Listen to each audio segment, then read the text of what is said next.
Today we're gonna look at the song Blood to Bleed from the Searing Song of the Counterculture album. This is one of the easier Rise Against songs, because it's quite slow, it has a very simple structure and only uses a few chords. Even though it has a solo in it, I always recommend this song to beginners. I learned to play Blood to Bleed 2 as one of the first Rise Against songs when I was in my beginner days of playing guitar. After a short bass intro, the guitar kicks in at the verse and goes straight into a chorus. This structure repeats one time, and after that comes the solo with a short bridge at the end. The ending of this song has a small variation on the lead guitar, but it's basically just one more final chorus. So you see, there's not much to memorize for this song. Only at the chorus and the solo you have to decide between lead and rhythm guitar.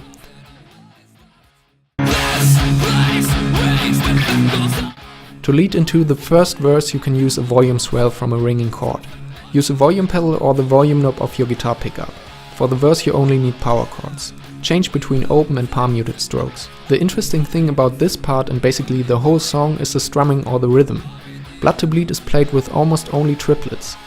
If you don't know anything about music theory, you can say that instead of doing 4 notes in one bar, you do 3. This is often used in rock, punk or metal to create interesting rhythms. If you pay attention to the strumming of the guitar, you will notice these triplets over the whole song.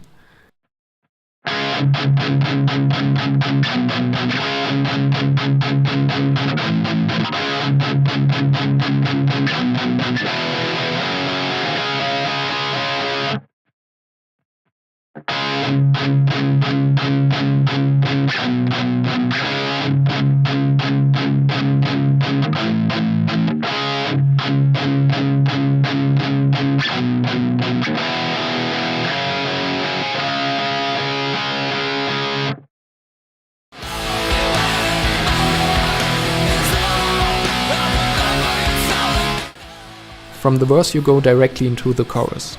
The rhythm part again only uses open triplet power chords.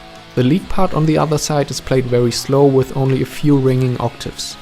This is a part where you almost play no triplets at all, but you do some notes offbeat.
For the solo you can decide between playing alternate picking or down picking.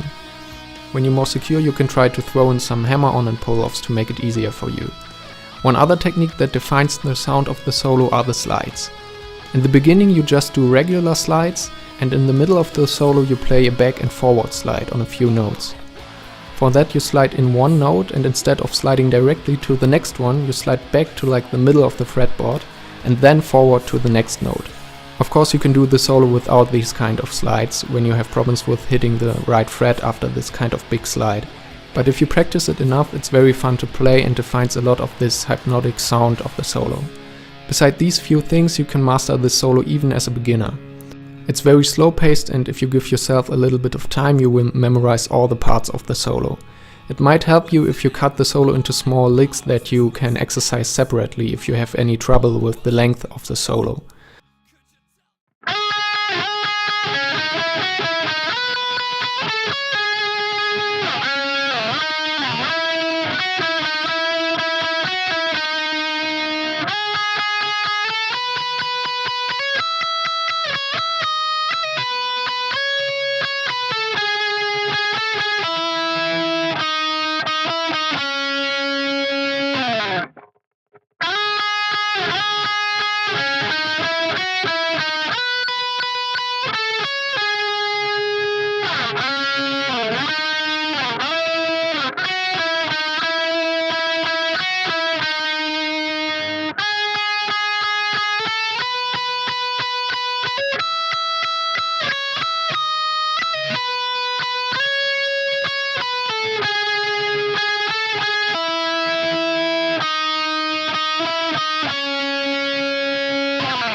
For the final chorus, you only have to do a few changes on the octaves on the lead guitar, and you end on an extended and fuller version of a power chord. For that, you just add one note above the root note on the low E string.